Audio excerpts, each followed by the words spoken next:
dan apabila hamba-hambaku bertanya kepadamu tentang aku, maka jawablah bahwasannya aku adalah dekat. Allah Subhanahu wa taala dekat. Allah Subhanahu wa taala mengabulkan permohonan orang yang berdoa apabila dia berdoa kepada Allah Subhanahu wa taala, maka hendaklah dengan syarat, hendaklah dia memenuhi segala perintah Allah dan hendaklah mereka beriman kepada Allah agar mereka selalu berada dalam kebenaran. Jadi di sini dalam surah Al-Baqarah 186 Allah Subhanahu wa taala mengingatkan kita bahwa Allah itu dekat. Kadang-kadang kalau kita lagi sedih, kadang-kadang kalau kita lagi susah, kadang-kadang kalau kita lagi terpuruk, kita tanya Allah, engkau di mana? Allah, engkau lihat nggak aku lagi sedih? Ya Allah, engkau tahu nggak aku lagi terpuruk? Ya Allah, engkau di mana ya Allah? Maka Allah menjawab bahwa Allah Subhanahu wa taala sangat dekat dan Allah mengabulkan semua permohonan apabila kita berdoa kepada Allah Subhanahu wa taala.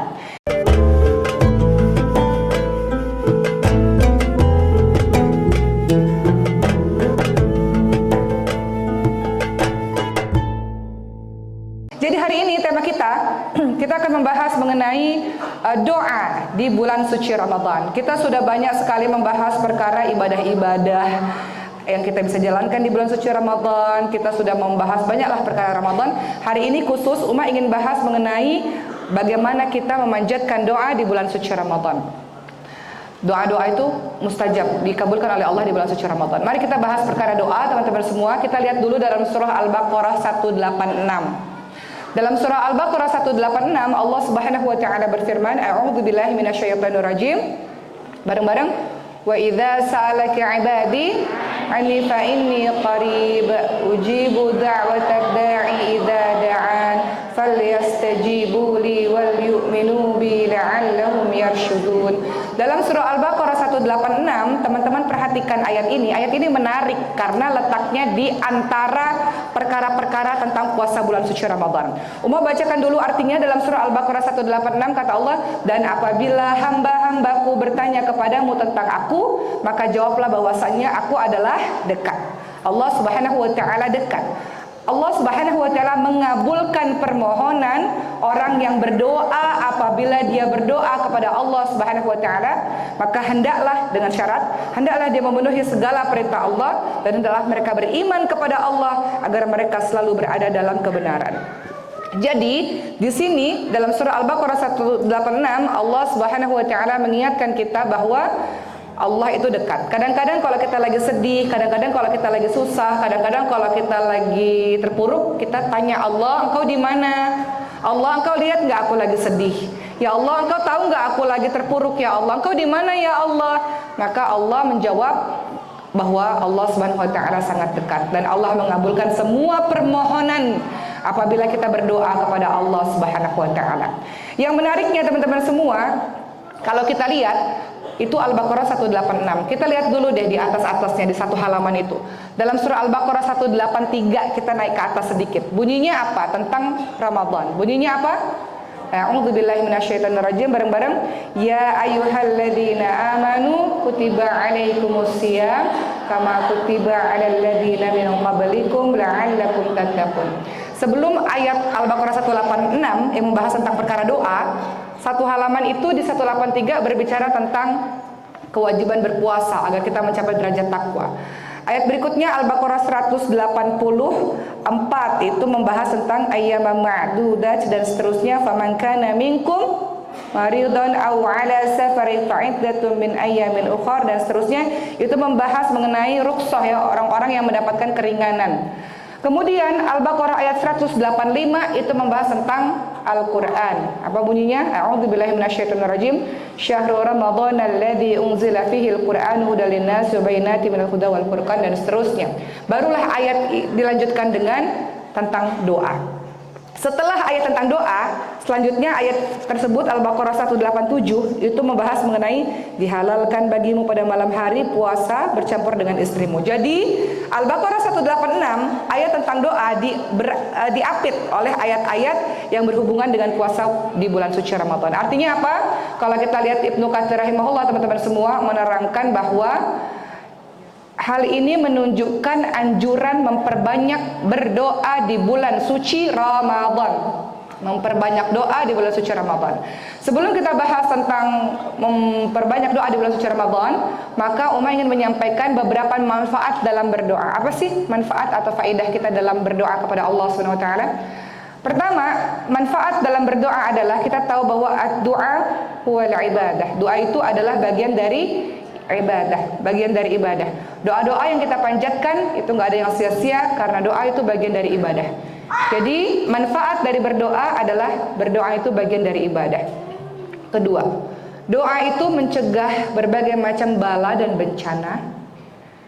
Uma mau cerita sedikit sebelum Uma lanjutkan. Sudah tahu cerita ibunya Uma kan, bagaimana dokter mengatakan ketika beliau selesai haji 8 bulan yang lalu, ketika beliau kehilangan nafasnya dan serangan jantung dan gak bernafas sama sekali, kemudian badannya dingin dan kemudian warna kulitnya pucat, dibawa ke ICU, koma 11 hari dengan ventilator. Dokter mengatakan susah, kemungkinan gak bisa bertahan, tapi kemudian semua orang mengatakan kecil kemungkinan, tapi kemudian ada beberapa dokter mengatakan berdoa, doa bisa mengubah segala sesuatu, doa bisa menolak bencana. Dahulukan dengan sedekah dan kemudian berdoa. Yang singkatnya Ibu Uma dalam keadaan sehat walafiat. Jadi manfaat dari doa adalah doa itu bisa mencegah bala bencana. Sesuatu yang kayaknya nggak mungkin, nggak ada yang nggak mungkin bagi Allah Subhanahu wa taala, teman-teman semua. Bisa aja dokter mengatakan nggak sembuh, tiba-tiba sembuh, nggak ada yang nggak mungkin bagi Allah Subhanahu wa taala. Ketiga, apa sih manfaat dari berdoa? Doa itu menunjukkan bahwa engkau bertawakal kepada Allah Subhanahu wa taala. Tawakal ala Allah. Engkau meminta tolong kepada Allah Subhanahu wa taala. Engkau bersandar kepada Yang Maha Kuat. Kalau kita bersandar pada diri kita sendiri, kita nggak akan kuat karena terkadang ujian-ujian begitu dahsyat Allah berikan kepada kita. Tapi berdoa artinya kita sedang bertawakal, kita sedang bersandar, kita sedang menyerahkan diri kita kepada Allah Subhanahu wa taala, menyerahkan semua urusan kita kepada Allah Subhanahu wa taala. Keempat, ternyata manfaat dari doa itu adalah doa itu meredam amarahnya Allah Subhanahu wa taala. Dalam hadis riwayat Tirmidzi disebutkan barang siapa yang tidak minta ampun kepada Allah, maka Allah akan murka kepadanya. Itu beberapa manfaat dari doa. Kata Allah dalam surah Ghafir ayat ke-60, "Ud'uni astajib lakum." Berdoalah kepadaku maka akan aku perkenankan bagimu. Doa-doa itu dikabulkan oleh Allah Subhanahu wa taala, teman-teman semua, tapi tentu kita nanti harus tahu adab-adab dalam berdoa. Kemudian kita harus tahu kenapa sih doa-doa kita nggak dikabulkan sejauh ini, kita akan bahas kemudian. Baik. Sekarang Uma mau bahas tentang waktu mustajabnya doa, waktu-waktu terkabulnya doa. Kalau kita berdoa tentu kita tidak hanya melihat tempat. Kalau tempat mustajabnya doa di mana? Beberapanya di Multazam misalnya ya, di antara kalau teman-teman pergi ke Ka'bah, itu antara Hajar Aswad dan pintu Ka'bah itu namanya Multazam, itu tempat mustajabnya doa. Atau kalau teman-teman masuk Hijr Ismail, ya di Ka'bah itu ada lingkaran setengah, teman-teman masuk di bawah talang air, itu juga tempat mustajabnya doa. Atau ketika teman-teman berada di Masjid Nabawi di Raudhah, Raudhah itu antara makam Nabi dengan mimbarnya Nabi, itu juga tempat mustajabnya doa. Tapi hari ini kita mau bahas, karena kita belum sempat pergi ke sana, belum bisa pergi ke sana, kita akan bahas tentang waktu terkabulnya doa. Kita mau bahas tentang berbagai macam perkara doa pada hari ini.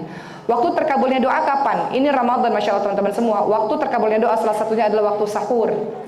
Waktu sahur itu menjelang subuh, itu adalah waktu mustajabnya doa. Apalagi di bulan Ramadan, di hari-hari biasa saja, di waktu sahur mustajabnya doa, apalagi di bulan suci Ramadan. Kita lihat dalam hadis riwayat Bukhari Muslim disebutkan, Rabb Allah Subhanahu wa taala turun ke langit dunia di sepertiga malam terakhir. Kapan sepertiga malam terakhir? Di waktu sahur.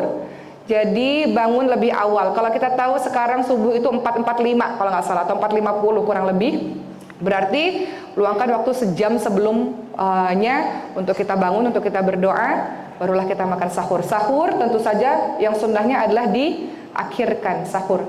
Jangan malah sahur ya. Kadang-kadang orang sahur malam ini sahur biar nggak usah bangun lagi nanti. Jangan. Jadi waktu sunnahnya sahur itu adalah diakhirkan, teman-teman semua. Tapi tentu sebelum kita memakan sahur itu, kita memakan makanan untuk sahur, tentu saja ada waktu untuk kita banyak berdoa kepada Allah Subhanahu wa taala. Kenapa? Karena Allah Subhanahu wa taala turun ke langit dunia di sepertiga malam terakhir di waktu sahur. Siapapun yang berdoa kepada Allah, kata Rasulullah, maka akan dikabulkan doanya. Siapapun yang minta kepada Allah, Allah akan dengarkan, Allah akan berikan. Siapapun yang minta ampun, Allah akan ampuni. Jadi waktu mustajabnya doa adalah di waktu sahur menjelang subuh. Ya. Apa kata Ibnu Hajar? Kata beliau, doa dan istighfar di waktu sahur itu mudah untuk dikabulkan. Kedua, kapan lagi waktu mustajabnya doa? Pada waktu hari Jumat, ba'dal asr sampai menjelang maghrib. Apalagi di Ramadan, sudahlah dalam keadaan puasa, ya kan, menjelang berbuka puasa di hari Jumat pula, mustajab sekali waktu tersebut untuk berdoa kepada Allah Subhanahu wa taala. Apa kata Rasulullah sallallahu alaihi wasallam dalam hadis riwayat Bukhari Muslim? Di hari Jumat terdapat suatu waktu yang tidaklah seorang hamba yang ia berdiri melaksanakan salat lantas dia memanjatkan suatu doa pada Allah bertepatan dengan waktu tersebut, melainkan Allah akan memberikan apa yang dia minta. Maka waktu tersebut adalah dikatakan di hari Jumat. Salah satunya adalah ba'dal asr sampai menjelang maghrib. Itu waktu yang mustajabnya teman-teman bisa untuk berdoa. Kemudian kapan lagi? Waktu Ramadan. Di bulan suci Ramadan ini adalah waktu yang perbanyak doa dalam setiap saat. Kenapa? Teman-teman dalam keadaan beribadah. Full day teman-teman ibadah. Seharian teman-teman puasa ibadah, ya kan? Setelah itu teman-teman tarawih. Kayak mulai lagi nanti dengan tahajud, dengan salat taubat, salat hajat. Semuanya teman-teman dalam keadaan ibadah. Kalau nggak salat-salat, teman-teman baca Quran. Jadi ketika teman-teman berada dalam keadaan sangat suci, sangat penuh dengan amal-amal saleh, di waktu itulah mustajabnya doa. Jadi waktu mustajabnya doa, perbanyak doa di bulan suci Ramadan yang penuh dengan keberkahan ini. Setiap saat, semua perkataan, kullu kalimat doa, semua perkataan teman-teman semuanya doa, doa, doa, doa, doa. Uma pernah cerita nggak sama teman-teman semua? Uma kalau ketemu sama orang, kalau orang-orang di luar sana ya Allah, tiadalah yang keluar dari lisannya kecuali semuanya tentang doa, doa, doa, doa, semuanya doa. Kata Rasulullah, "Man kana yu'minu billahi wal yawmil akhir falyakul khairan aw liyasmut." Barang siapa yang beriman kepada Allah dan hari akhir hendaklah berkata baik atau diam. Berkata baik itu salah satunya doa, doa. Semua perkataan kita itu doa, teman-teman semua. Jadi keluarkan kata-kata yang penuh dengan doa. Uma pernah cerita, waktu itu pernah datang salah satu ustazah dari luar negeri, ustazah dunia ke sini ya, beliau orang Palestina. Tahu nggak, ketika Uma bertemu dengan ibunya, ya Allah, setiap detik, setiap perkataannya adalah doa, doa, doa, doa, doa, doa. Jadi jadikan setiap detik dalam lisan kita itu semuanya adalah doa. Begitu ya teman-teman semua ya. Berikutnya, apa kata Rasulullah SAW? Sesungguhnya Allah membebaskan beberapa orang dari api neraka setiap hari di bulan suci Ramadan, dan setiap muslim apabila dia berdoa akan dikabulkan. Jadi banyak hadis-hadis yang menerangkan di bulan suci Ramadan adalah mustajabnya doa. Kurangi bicara-bicara yang tidak penting, kurangi bercanda-bercanda yang nggak penting. Waktu kita semuanya seluruhnya adalah ibadah, waktu kita seluruhnya adalah Quran, waktu kita seluruhnya adalah zikir, waktu kita seluruhnya adalah doa-doa kepada Allah Subhanahu wa taala. Termasuk apalagi waktu mustajabnya doa ya banyak ya, ketika hujan, ketika setelah azan sebelum iqamat, itu termasuk mustajabnya doa. Uma mau cerita sama teman-teman semua satu kisah yang mungkin beberapa teman sudah dengar kisah ini, hanya saja membuat kita lebih semangat untuk kita terus-menerus istiqamah dan sungguh-sungguh dalam doa kita.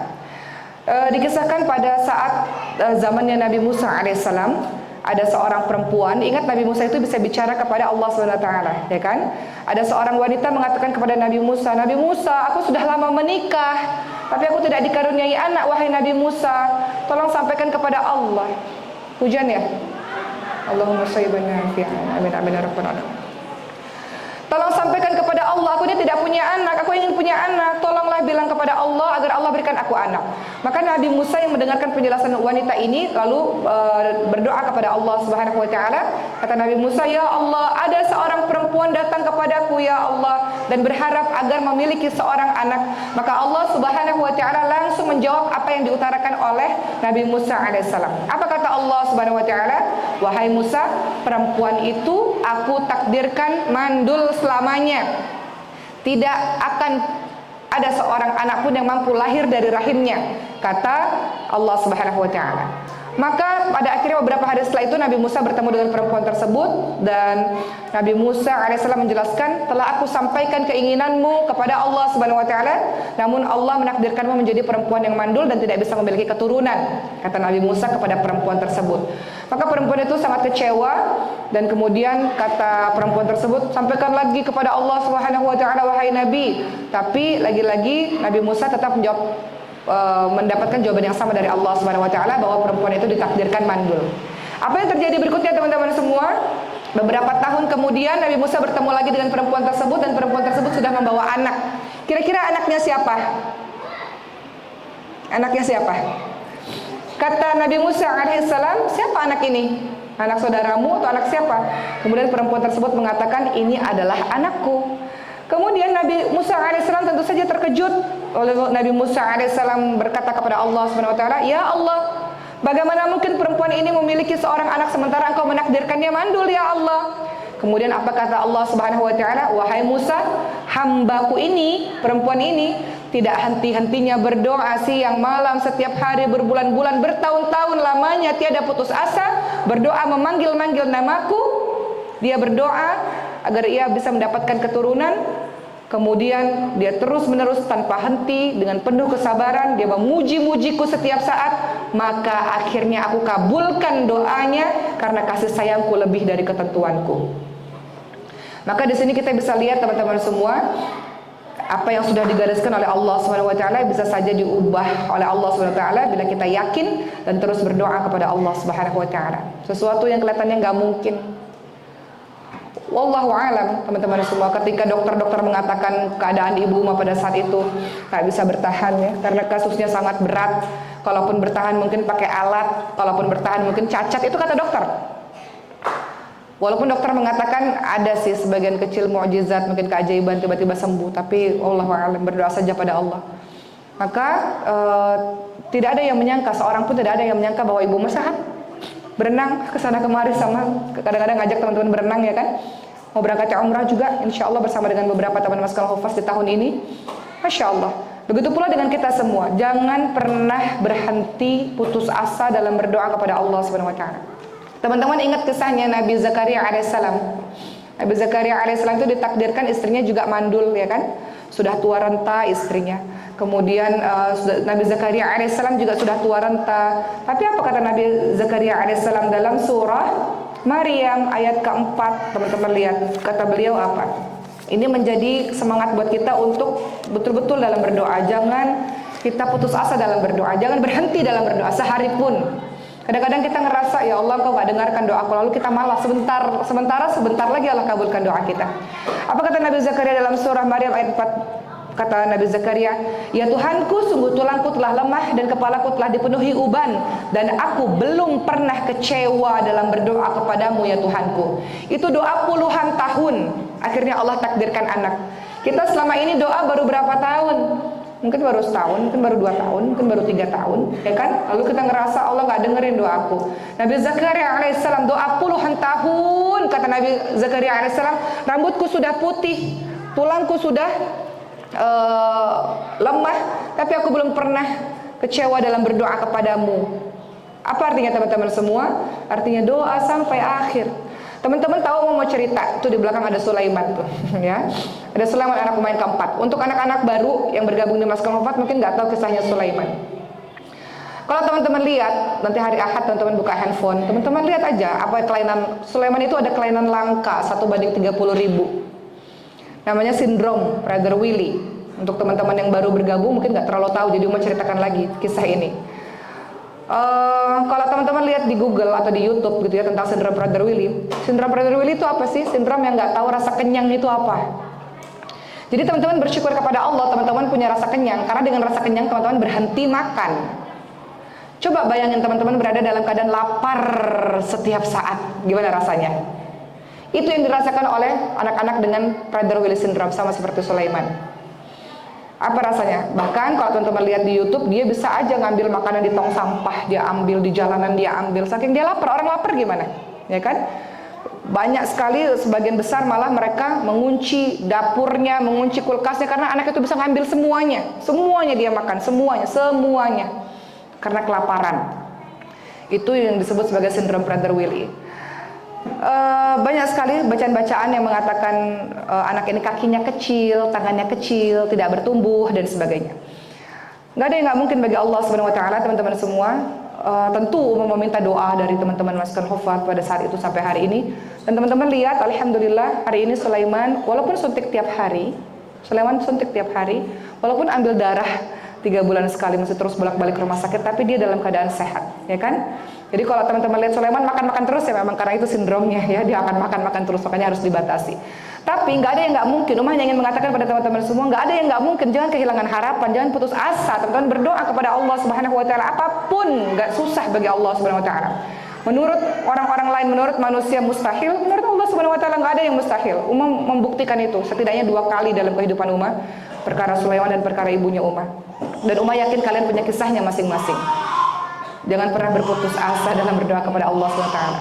Anak-anak penderita Prader-Willi syndrome itu banyak yang dari kecil sudah meninggal dunia, teman-teman semua. Meninggal dunia karena banyak hal. Salah satunya karena tersedak. Mereka kan makan kan. Orang lapar gimana? Teman-teman kalau lapar gimana? Baru sehari puasa aja lapar banget kan? Teman-teman kalau buka puasa makan, apalagi kalau lapar sepanjang seumur hidup, gimana rasanya? Jadi banyak yang meninggal dunia karena mereka tersedak, karena makan yang begitu luar biasa gitu. Dan banyaklah kisah-kisah lainnya. Umar yang ingin menceritakan pada teman-teman semua bagaimana ya tentu sampai hari ini masih terus berdoa. Teman-teman harus yakin dan jangan pernah berhenti, jangan pernah lalai dalam berdoa kepada Allah Subhanahu Wa Taala. Sebentar lagi dikabulkan. Kenapa berhenti dalam berdoa? Semua dari kita punya permohonannya masing-masing kan. Ada dari kita yang pengen orang tua kita rukun atau keluarga kita bahagia. Nggak semua orang loh di Maskul Hufaz punya background keluarga yang harmonis. Banyak kok orang-orang yang masuk Maskul Hufaz punya background keluarga yang nggak seperti teman-teman yang lainnya, punya background keluarga yang berantakan, punya background keluarga yang tidak harmonis. Kalian bisa merubah itu salah satunya dari doa-doa kalian di bulan suci Ramadan ini, di tempat yang baik ini, di waktu yang terbaik ini. Minta kepada Allah agar Allah selamatkan keluarga kalian misalnya, atau minta kepada Allah, mungkin kalian lagi bermusuhan dengan siapapun, minta kepada Allah untuk mendamaikan kalian misalnya. Minta teman-teman semua. Atau ada yang sakit di antara kita, orang tua kita ada yang sakit, nggak ada yang nggak mungkin bagi Allah Subhanahu Wa Taala. Yakin bahwa doa itu akan dikabulkan oleh Allah Subhanahu Wa Taala. Begitu teman-teman semua.